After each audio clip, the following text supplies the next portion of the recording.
Good morning, students. Welcome back to U3C learning program. My name is पुष्प कुमार.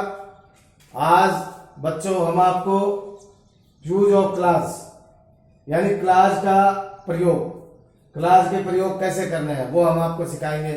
पीछे के video में हमने आपको क्लास के बारे में बताया और अब हम क्लास का प्रयोग कैसे करते हैं वो आपको दिखाएंगे. तो आज के वीडियो में हम सीखेंगे बच्चों कि क्लास को हम किस तरह से प्रयोग करते हैं और क्या क्या उसमें लगा होता है, तो क्या क्या हमने उसमें से हटाना होता है. तो देखिए, ही सेड समथिंग, ये एक सेंटेंस दिया हुआ है और दूसरा सेंटेंस है I could not understand that. यदि एक वाक्य में समथिंग हो और दूसरे में इट दिस दैट लगा हो तो बच्चों इट दिस दैट वाला वाक्य को पहले लिखेंगे और इट दिस दैट को हटा देंगे और समथिंग को भी हटा दिया जाता है. और वाक्य जोड़ने के लिए हम व्हाट का प्रयोग करेंगे. देखिए, जैसे इसमें था he said something, I could not understand that.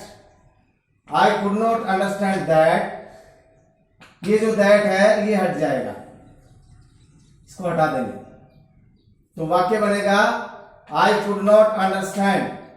और वाक्य जोड़ने के लिए व्हाट का प्रयोग करेंगे, व्हाट ही सेड, इसके समथिंग को भी हटा दिया जाता है. तो अब जो हमारा आंसर बना वो हुआ कि भाई I could not understand that what he said. इस तरह से हमने क्लासेस का प्रयोग करना है. अब दूसरा सेंटेंस देखिए, राम लिव्स समवेयर, राम कहीं रहता है. Can you tell me the place, क्या आप मुझे बता सकते हैं राम कहां रहता है. तो बच्चों जब प्लेस की बात हो, स्थान की बात हो, तो हम पहले द प्लेस जिसमें हो उस सेंटेंस को आगे लिखेंगे और द प्लेस को हटा देंगे. और वाक्य जोड़ने के लिए वेयर का प्रयोग करेंगे. स्थान वाले वाक्यों में हम वेयर का प्रयोग करेंगे और समवेयर को भी हटा देंगे. ये समवेयर को भी हटा दिया जाता है. तो देखिए आंसर कैसे बना हमारा, can you tell me, can you tell me. और सेंटेंस जो दूसरा सेंटेंस है उसको जोड़ने के लिए वेयर का प्रयोग करेंगे. Where Ram lives, where Ram lives. तो इस तरह से हम स्थान वाले, प्लेस वाले वाक्य को वेयर के साथ जोड़ करके उसको पूरा करते हैं. अगला सेंटेंस देखिए, how he earn his living, how he earn his living, it is mystery. जब इस तरह का सेंटेंस दिया हो तो हम क्या करते हैं बच्चों कि ये जो है वाक्य WH वर्ड का है. एक वाक्य WH वर्ड का हो और दूसरा वाक्य इट दिस दैट से शुरू हो तो हम WH वर्ड वाले वाक्य को पहले लिखते हैं. तो देखिए इसका आंसर यहां लिखते हैं, यहां लिखते हैं हाउ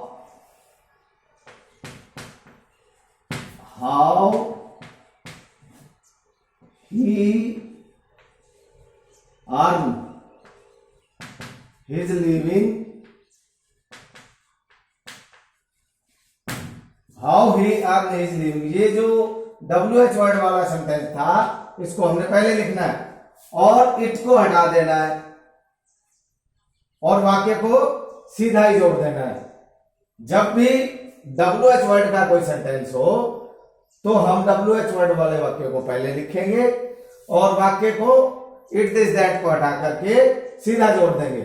जैसे how he earn his living is mystery, is mystery, कि भाई वह अपना जीवन यापन कैसे कर रहा है, यह एक मिस्ट्री है. चलिए आगे देखिए बच्चों, जब एक वाक्य WH वर्ड से शुरू हो और दूसरा सेंटेंस जो है वो आदेश वाला वाक्य हो यानी इंपेरेटिव सेंटेंस हो, तो उसमें हम कैसे करते हैं कि जो वेयर ही हैज गॉन वह कहा गया टेल मी दिस। तो इस तरह के सेंटेंसेस में हम आदेश वाले वाक्य को पहले लिखेंगे। कैसे? टेल मी, इसका दिस को हटा देंगे, टेल मी जो दिस है वो दिस को हटा देंगे, तो टेल मी और वाक्य को सीधा ही वेयर से जोड़ करके इसको बना देंगे। देखिए कैसे हुआ, tell me where he has gone, tell me where he has gone, मुझे बताओ वह कहां गया। तो देखिए इसमें क्या था कि एक तो वाक्य जो था वो WH वर्ड का था, ये वेयर ही हैज गॉन। दूसरा जो सेंटेंस था टेल मी दिस, ये इंपेरेटिव सेंटेंस था, यानी कि ये जो सेंटेंस था इंपेरेटिव सेंटेंस आदेश वाला वाक्य था। जब एक WH वर्ड से शुरू हो और दूसरा सेंटेंस इंपेरेटिव हो, आदेशात्मक हो, तो हम आदेश वाले वाक्य को पहले लिखते हैं और WH वर्ड से सीधा ही जोड़ देते हैं, जैसे हमने इसमें किया tell me where he has gone. अब देखिए अगला एग्जाम्पल देखिए बच्चों, समवन हु, समवन के साथ हु लगेगा। अगर समवन हो और हु लगा हो तो उसको हम कैसे करते हैं समवन के साथ? देखिए someone has stolen my pen, someone has stolen my pen, किसी ने मेरा पेन चुरा लिया है। I don't know his name, मैं उसका नाम नहीं जानता। अब इसमें से कुछ सेंटेंसेस को हटाना होता है, जैसे एक तो इसका हिज नेम को हटा देंगे, इसमें से हिज नेम को हटाया, और जो समवन है वो समवन को भी हटा दिया जाता है और वाक्य को हु से जोड़ दिया जाता है। जैसे आई डोंट नो, मैं नहीं जानता, who has stolen my pen, I don't know who has stolen my pen. तो इस तरह से बच्चों हम समवन हु वाले वाक्यों को बनाते हैं।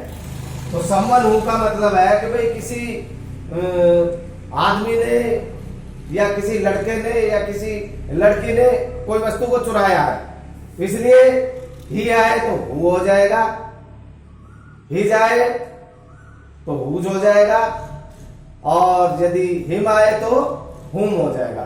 ठीक इसी प्रकार से जब कोई लड़की या फीमेल किसी वस्तु को चुराए तो सी के साथ हु का प्रयोग होगा, हर के साथ हुज का प्रयोग होगा, और बाद में जो तीसरे नंबर पर आएगा उसमें हुम का प्रयोग करेंगे। तो देखिए इसमें था कि भाई समवन हु, तो someone has stolen my pen, I don't know his name. तो हमने सेंटेंस को कैसे बनाया कि एक तो समवन को हटा दिया और एक हिज नेम को हटा दिया। तो अब इसका आंसर बना I don't know who has stolen my pen. और ठीक इसी प्रकार से देखिए आगे का उदाहरण देखिए बच्चों, आगे और एग्जांपल बताएंगे आपको तो और अच्छे से समझ में आएगा।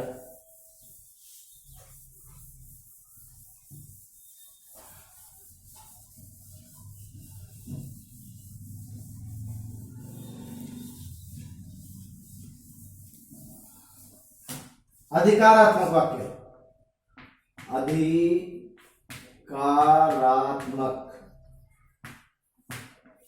वाक्य यानी कि किसी का किसी वस्तु के ऊपर या किसी चीज के ऊपर अधिकार होना, वो अधिकारात्मक वाक्य कहलाता है। तो अधिकारात्मक वाक्यों में हम किस तरह से करते हैं, देखिए जैसे एग्जाम्पल लेते हैं बच्चों, इसमें एग्जाम्पल है ए lady is coming to the party. A lady is coming to the party. Her son is a doctor. Her son is a doctor. एक लेडी पार्टी में आ रही है, उसका बेटा डॉक्टर है। यानी कि ये अधिकारात्मक वाक्य है। किस प्रकार से कि भाई जो लेडी पार्टी में आ रही है उसका अधिकार उसके बेटे के ऊपर है। तो इस तरह के वाक्य को हम अधिकारात्मक वाक्य कहते हैं। तो ए का तो बच्चों हम दा बना देंगे, ए को दा में बदलेंगे, और जो हर है उसका हम हुज बना देंगे। तो देखिए इसका आंसर कैसे होगा बच्चों। ए लेडी का the lady, the lady is coming to the party, the lady is coming to the party. और बच्चों हर की जगह हम हुज का प्रयोग करेंगे, हुज से वाक्य को जोड़ेंगे। हुज से जोड़ दिया, whose son is a doctor, whose son is a doctor.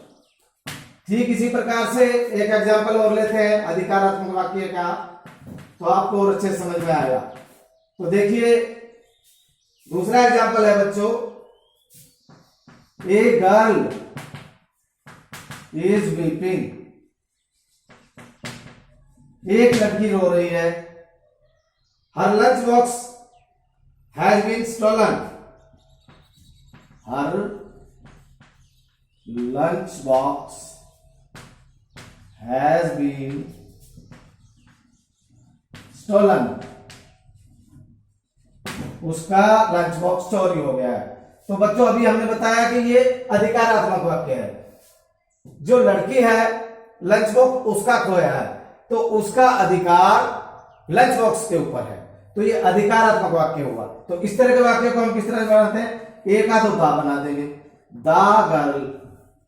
देखिए बच्चों इसका answer, the girl is weeping, the girl is weeping. और हर की जगह हम हुज का प्रयोग करेंगे, इसको हुज में बदलेंगे, whose lunch box has been stolen. तो इस तरह से बच्चों जो अधिकारात्मक वाक्य होते हैं उनको हम क्लासेस के रूप में प्रयोग करते हैं। और कुछ एग्जाम्पल आगे और देखिए,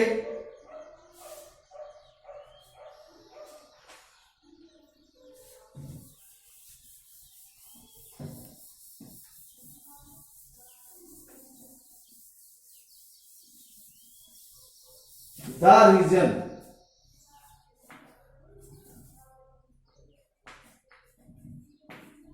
द रीजन यानी कि कारण। अब कारण के लिए बच्चों हम कैसे करते हैं, the reason, this is the reason, भाई इसका ये कारण है, उसका ये कारण है। तो कारण वाले वाक्यों को हम वाई से जोड़ते हैं। किससे जोड़ते हैं, वाई, वाई कंजंक्शन है, इससे हम इसको जोड़ेंगे। तो किस तरह होगा बच्चों, देखिए, he is beating, he is beating his dog, वह अपने कुत्ते को पीट रहा है। I don't know the reason, I don't know the reason, मैं कारण नहीं जानता। अब जिस वाक्य के अंदर द रीजन हो उस वाक्य को हम पहले लिखते हैं और द रीजन को हटा देते हैं। कैसे, देखिए, द रीजन को हटा देंगे और आई डोंट नो से शुरू करते हैं इस वक्त। I don't know, the reason को हटा दिया, द रीजन को हटा करके वाक्य को वाई से जोड़ेंगे, वाई, वाई से वाक्य को जोड़ दिया। और जो ये था Y he is beating his dog, इसको हम बाद में वाई के बाद लिखेंगे। Y he is beating his dog. इस तरह से कारण वाले वाक्यों में हम वाई से जोड़ देते हैं। जैसे he said, can you tell me, he said, वह उदास है। Can you tell me, can you tell me, क्या आप मुझे बता सकते हैं कि वो उदास क्यों है? वह उदास है। कैन यू टेल मी, तो इसको किस तरह से बनाएंगे हम? Can you tell me why he is sad. Can you tell me को आगे लिखेंगे। आंसर देखिए, can you tell me, can you tell me, why से वाक्य को जोड़ देंगे। Why he is sad, why he is sad. Can you tell me why he is sad, तो वाई से वाक्य को जोड़ देंगे। जब कोई कारण वाला वाक्य हो तो हम वाई से जोड़ते हैं, जैसे द रीजन का था, ये भी ही इज सैड, वह उदास है। कैन यू टेल मी, क्या आप मुझे बता सकते हैं वह उदास क्यों है?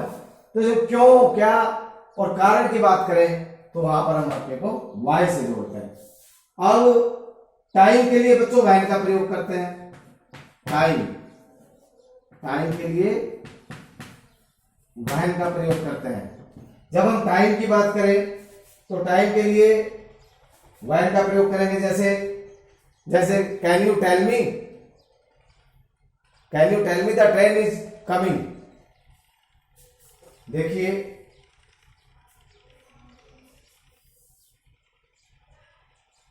The train is coming, the train is coming, रेलगाड़ी आ रही है।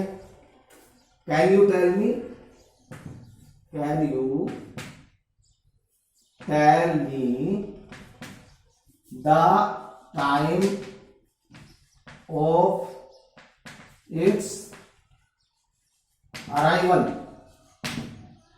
द ट्रेन इज कमिंग, रेलगाड़ी आ रही है। Can you tell me the time of its arrival, क्या आप मुझे इसके आने का टाइम बता सकते हैं?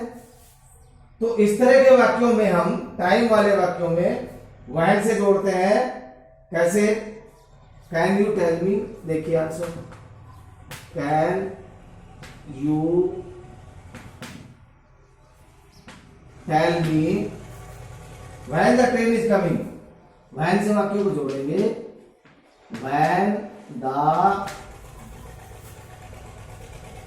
ट्रेन इज कमिंग, और the time of its arrival को हटा दिया जाता है।